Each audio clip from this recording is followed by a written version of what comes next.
De volta com o Jornal da Gazeta e está na hora. Vamos agora à entrevista do dia com Denise Campos de Toledo. E vamos falar agora sobre os direitos do consumidor. Eu converso com o Fernando Capês, que é diretor executivo da Fundação Procon aqui em São Paulo. Boa noite. Boa noite, Denise. Bom, Capês, vamos falar então de várias questões. Há pouco nós mostrávamos uma matéria, a questão da bagagem. O consumidor vai ter de pagar mesmo. As companhias estão cobrando entre R$ 59 e R$ 120 para despachar uma mala de até 23 quilos. Como é que o Procon lida com isso, vai lidar com essa situação? Bom, o Procon desde o início foi contra a cobrança de taxa de bagagem. Nós, inclusive, íamos iniciar uma ação para multar as empresas, quando então a Senacom, que é a Secretaria Nacional, nível nacional, e a ANAC pediram uma reunião com o Procon de São Paulo. Nós nos reunimos e fizemos o seguinte acordo: vamos esperar a lei. Porque a gente tinha certeza que a lei iria proibir a cobrança da taxa de bagagem. Mas a lei, infelizmente, o veto do presidente Jair Bolsonaro foi mantido pelo Congresso Nacional. É lei, lei tem que ser cumprida. Então o Procon vai obedecer à lei, não vai multar pela cobrança da taxa de bagagem, mas vai fiscalizar se eventualmente, na proporção, essa cobrança está chegando próximo ao preço da passagem. Aí não pode. E aí é abusivo. Então, só resta fazer esse tipo de fiscalização. E tem aquela questão de estar cobrando tudo agora, né? Os bancos que estão mais na frente, mais próximos, bagagem de mão, muita gente agora leva para não ter o custo de pagar pela bagagem. Apesar de estar dentro do tamanho, o tamanho às vezes não é exatamente aquele, ou tem muita gente, eles pedem para deixar embarcar a bagagem. Tem muito problema, né? Você falou uma coisa que a gente não aceita. Essa taxa de marcação de assento. Nós multamos a ATAM recentemente. Por quê? A pessoa escolhe uma poltrona ou outra do mesmo tamanho, eu não vejo razão objetiva que justifique pagar uma taxa. Ah, porque eu gosto da poltrona número tal, por superstição, então eu quero pagar mais. Não, desculpe. Se essa poltrona está vaga e ela é do mesmo tamanho, do mesmo espaço que as outras, não tem sentido cobrar taxa de marcação de assento. Então, se o assento é igual, nós estamos multando as empresas. Pode cobrar mais se for mais confortável. Claro, aí sim, aí se justifica. Agora, vocês aplicaram também uma multa na Gol a respeito de uma promoção que ela fez e no final, parte da passagem com o preço promocional estava sendo adquirido por agências, é isso? A passagem está anunciada a R$ 3,90. Compre passagem aérea a preço de cerveja. Muito bem. Todo mundo pode participar, desde que você comece a partir das 9h30 a acessar o site da companhia. Bom, 9h30 ninguém acessa, 10h30 ninguém acessa. O Procon vai investigar e quem que comprou as passagens a R$ 3,90? Empresas de turismo. Então, que já tinha o cadastro. Que já tinham o cadastro. Algumas empresas compraram dezenas de passagens. Agora, a multa é pesada, 3,5 milhões, é isso mesmo? Porque a multa é proporcionalmente ao faturamento da empresa. Ganhou mais com a fraude, paga mais. Exato. Vamos falar de um outro problema que nós tivemos aqui recentemente, a Operação Preço Justo, que chama até atenção, que é o preço cobrado pelos postos de combustíveis. Nós tivemos aumento depois de toda a situação na Arábia Saudita, governo Irã, Estados Unidos, o petróleo disparou e a refinaria teve aumento. Como é que se define o que é preço justo se a gente não tem tabelamento? Olha, Denise, essa é uma boa pergunta. Desde o início. A nossa fiscalização que desenvolveu essa operação, quando me comunicaram, ela estava já planejada, eu disse, ok, perfeito. Nós não vivemos um regime de tabelamento, vivemos numa economia de mercado. A gasolina era cobrada, pelo menos a gasolina, eu lembro, estava R$ 4,29, R$ 4,30 antes do início da crise. A Petrobras repassou um reajuste de 4%, mais ou menos. Então, falou, olha, faça uma tolerância dentro de um regime de livre mercado. Agora, evidentemente, você passa de R$ 4,30 para 5 e pouco litro, ou R$ 4,90, ele está ganhando em cima da crise, aí é má fé. E essa cobrança abusiva traduz um ônus excessivo ao consumidor. O Procon aí multa, mas tem que ser exagerado. E eles não podem recorrer? Podem, nós asseguramos direito de defesa, mas uma coisa que a gente tem como é padrão. Tem que ter técnica na multa. Se não tiver respaldo jurídico, se não for alguma coisa que possa ser defendida em juízo, não se multa. E a gente assegura ainda depois a ampla defesa na área administrativa. E se a gente tiver errado, a gente cancela a multa. Mas, normalmente, mais de 90% das multas aplicadas pelo PROCON são mantidas pelo Poder Judiciário. Agora, e quando o posto tradicionalmente cobra bem acima da média? A gente tem alguns casos aqui em São Paulo, tem um que é conhecidíssimo na Marginal, que ele é muito acima da média. Líder Eusébio Matoso. Exatamente, vamos entregar. E, nesse caso, como é que fica a situação? Não, um caso assim, que ele tradicionalmente tem outro também na Pacaembu. Bom, é o que você falou, quer dizer, nós vivemos numa economia sem tabelamento, de livre mercado. Então nós estamos aqui analisando a má-fé e a boa-fé. Aquele que claramente está se aproveitando da crise e fazendo um aumento desproporcional, está querendo se aproveitar e ganhar dinheiro em cima da situação de dificuldade, até o Código Civil, que não é protetivo nas relações intercomerciais entre as pessoas, até o Código Civil tem o Instituto da Necessidade. Se você abusa de uma pessoa em situação de necessidade premente, o contrato é nulo. Imagine no Código do Consumidor que tem o princípio da vulnerabilidade, que protege o consumidor.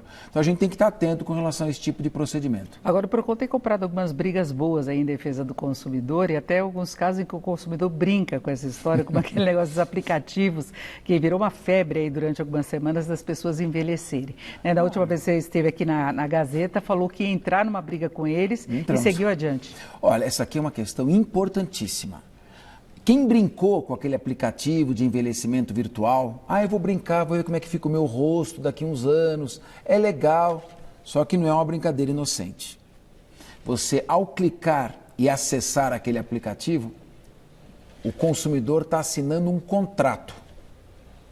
contrato em inglês, com uma empresa russa, que não tem sede no Brasil, e pelo qual o consumidor está autorizando essa empresa a vender a sua imagem atual e modificada. E todos os seus dados, e a lucrar com isso. Nós notificamos, a empresa nem tem sede no Brasil, mas notificamos a Apple e o Google, porque disponibilizam nas suas lojas virtuais esse produto. Argumento: nós não temos responsabilidade pelos produtos que estão em nossas plataformas. É como a biblioteca, que não tem responsabilidade pelo livro que está na sua prateleira. Eu concordo, não tem discussão. Só que depois que eu notifico a Apple, depois que eu notifico o Google e digo, você tem um produto ilegal na sua plataforma, tem que tirar do ar. Aí ele tem que tirar do ar. O que eles responderam? Não temos responsabilidade. Recentemente nós recebemos num congresso internacional que o PROCON fez no Memorial da América Latina, 2 professores da Universidade de Chicago. Eu perguntei para um deles, falei, eu estou errado? Ele falou, não, você está absolutamente certo. Depois que o Google é notificado, ele não pode, que ele tem ciência inequívoca, ele é o veículo, ele não pode alegar desconhecimento e que não tem responsabilidade pelos produtos. Eu tenho certeza que essa tese vai sair vencedora no Supremo Tribunal Federal. Agora, esse foi um caso específico que chamou muita atenção, porque tinha várias pessoas conhecidas utilizando o aplicativo. Agora, a gente normalmente tem esse tipo de aplicativo que responde, que mostra tipos de cabelo, como é que você ficaria. Isso tudo está sujeito a esse tipo de ação?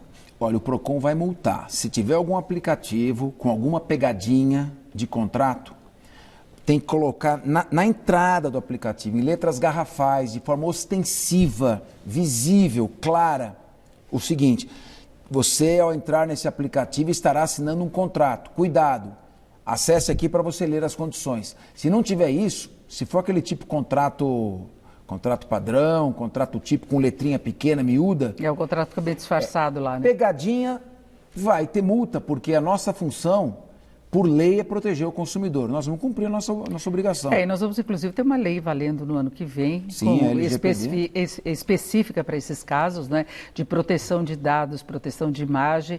Então, vai ter até esse respaldo a partir do ano que vem. Né? Tem esse respaldo e a gente já vai avisando. A jurisprudência é no sentido de que o Código de Defesa do Consumidor continua em vigor.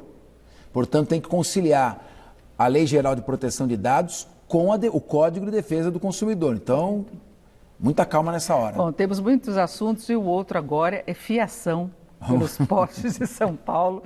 Isso daí é uma coisa mais complicada aí, porque pega operadoras de várias áreas, né? Em alguns casos tem apoio da prefeitura. Como é que fica essa fiscalização? Aí é o seguinte, a Anatel baixou uma resolução, a resolução número 4. Olha, as empresas de telecom são obrigadas a retirar os fios de 2.100 postes por ano. Muito bem. 2.100 postes por ano vai levar 600 anos para limpar toda a fiação. São Paulo. Cada quilômetro de poste custa R$8.000. Então vai gastar 160 bi para limpar e para soterrar também os fios. Moral da história, economicamente é impraticável fazer isso. Aí, vamos cortar os fios irregulares? Não adianta, eles põem um batalhão de pessoas lá, você terminou de cortar o fio, eles recolocam. Então, a estratégia é muito simples. Todo mundo vai ter que passar as suas mensagens e impulsos em um único fio. Só um fio entre postes. E quem estiver em situação irregular vai ser multada pelo PROCON. Nós estamos já terminando os primeiros laudos. Daqui, pode me cobrar, no máximo 15 dias você pode cobrar, vão começar as primeiras multas sobre as empresas que estão, aí, de certa forma, Na cidade toda. sujando a cidade, a estética da cidade, usando os postes como depósitos aéreos de fios. Parece gambiarra, inclusive, Não, né? Porque você tem aquele círculo, resto de fio, talvez no caso de quebra de algum problema, eles já estão com a reserva no poste. Por isso que o nome da operação é Operação Gambiarra. Nós vamos multar a empresa até ela tirar. Porque é um gato oficial, não é quase? Um gato isso oficial. mesmo. Agora, todas as empresas têm que retirar, é isso? De telefonia, de TV a cabo, Tem qualquer... 310 empresas que são clandestinas, ou seja, não tem nem contrato com a distribuidora de energia. Ou irregulares, tem contrato, mas não cumprem o contrato, não obedece. Nós já pedimos a relação para a Enel, muito simples. Enel, dá a relação, eu multo você. A Enel deu a relação, o PROCON agora analisa criteriosamente, situação por situação, com laudos, laudo por laudo, e vai começar a multar de uma maneira que a gente possa defender essa multa em juízo. Como eu disse, tecnicamente, sempre tecnicamente. Agora, tirando de energia, os outros não poderiam estar utilizando o mesmo poste? Olha, esses postes, essa fiação que passa, é tudo telecom, tudo telecomunicação. São todas. E não são só as 4 grandes, não. Tem um monte de empresa que a gente nunca ouviu falar. Elas têm que retirar.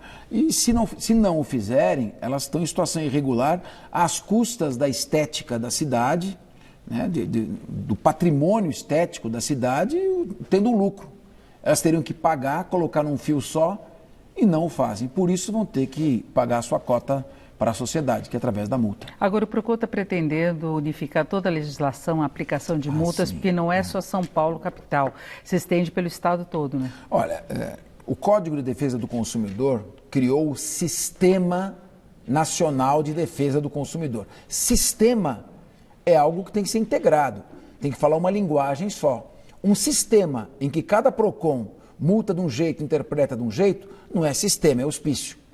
Então, o que o PROCON vai fazer? Com base na jurisprudência já pacífica, mais abalizada, súmulas vinculantes, posições doutrinárias vencedoras, o PROCON vai editar súmulas vinculantes, ou seja, súmulas de entendimento administrativo que deverão ser seguidas pelos PROCONs conveniados. Nós estamos fazendo convênios com os municípios, vamos ter até o final desse ano, em meados do ano que vem, mais seguro, cerca de 420 municípios no estado de São Paulo conveniados. Todos terão que seguir as súmulas vinculantes, porque é uma maneira de dar segurança e previsibilidade ao fornecedor.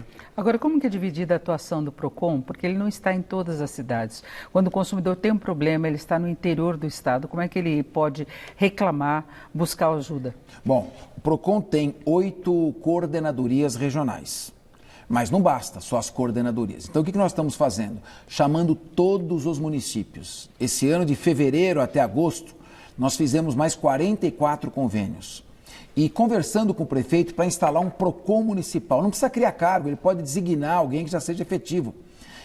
Nesse PROCON municipal, o consumidor lesado, ele vai procurar e vai fazer a sua reclamação. E aí, ele vai ser orientado a fazer a sua reclamação online. O consumidor que souber usar isso aqui, um aparelho celular, que entrar num aplicativo, ele faz a reclamação, na mesma hora que ele fez, no mesmo minuto que ele fez a reclamação, o fornecedor já está sabendo. E o fornecedor tem pelo PROCON 10 dias para atender e resolver o problema. O PROCON vai estar fiscalizando essa relação. Vale para todo o estado? Para todo o estado. Se resolver em 10 dias e atingir um nível de 85% de solução, ele ganha um prêmio, que é o selo Empresa Amiga do Consumidor. E os 15% restantes? Volta para o consumidor no celular e ele diz, não fiquei satisfeito. Nós marcamos então uma conciliação e aí no interior vai ter que ser na sede do PROCON municipal. Aqui na capital, na sede do PROCON estadual, nós vamos botar um exército de conciliadores para resolver o problema. Ou seja, o projeto é para que em 28 dias, no máximo, todos os consumidores sejam atendidos. Agora, falando dessa questão de atendimento, há problemas também em relação à devolução de bens com problema, quando você compra um produto, você sabe de geladeira, tem aqueles determinados prazos, mas por aí também vai chegar smartphones, é isso? Eu li um artigo no Migalhas, do professor Luiz Risato Nunes. O Luiz Risato é um dos grandes especialistas na defesa do consumidor. E me interessou esse artigo. Você vai e compra um celular novo, não estou falando usado, novo. Pegou o celular e levou para sua casa. O celular está com defeito. Você volta para trocar o celular. Olha, eu comprei, você me vendeu um produto com defeito, eu tenho o direito de fazer a troca. Bom, a legislação garante que o fornecedor, primeiro, leve para assistência técnica. E depois, se a assistência técnica disser que realmente é um defeito, que não tem como funcionar, aí sim ele troca. E durante esses 30 dias, o consumidor fica sem o produto? Então, nós estamos para editar uma súmula vinculante, no sentido de que o celular é produto essencial.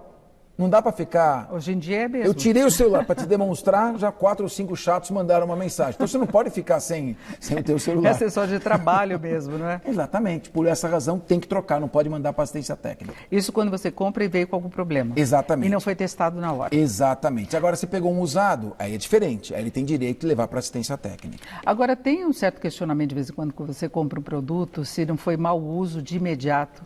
Isso acontece mesmo quando são bens que já eram tradicionalmente considerados como essenciais, né? Exato. Bom, mas aí o PROCON vai ficar ao lado do consumidor. Eu digo para o fornecedor, eu costumo dizer para o fornecedor, meu amigo, você quer ser feliz ou quer ter razão? Indúbio pro consumidor. Na dúvida, atenda o consumidor, resolva o problema do consumidor. Tem empresa que tem, às vezes, 300 reclamações do PROCON, eu estou chamando, leia aqui mesmo e resolva tudo. E você sabe que a maioria eles estão resolvendo? Então, é importante não polemizar com o consumidor, a não ser que haja má fé.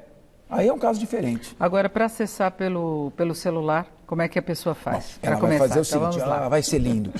A partir do dia 2 de outubro, olha que coisa, daqui 4 dias. Então, ele vai pegar, vai dar uma googada. PROCON SP.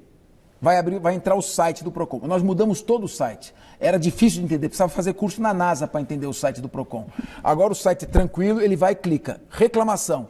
Aparece uma página, ele põe o nome da empresa, reclama, e em 10 dias ele tem a esperança que seja resolvido. Se não for resolvido, agenda uma audiência e nós vamos chamar para conciliação. Tudo por aqui, a coisa mais fácil, fazer a reclamação no PROCON. Perfeito, conversei aqui com o Fernando Capês, que é diretor executivo do PROCON aqui em São Paulo. Muito obrigada pelas orientações. Muito obrigado a você, a Gazeta. Boa noite, Laerte.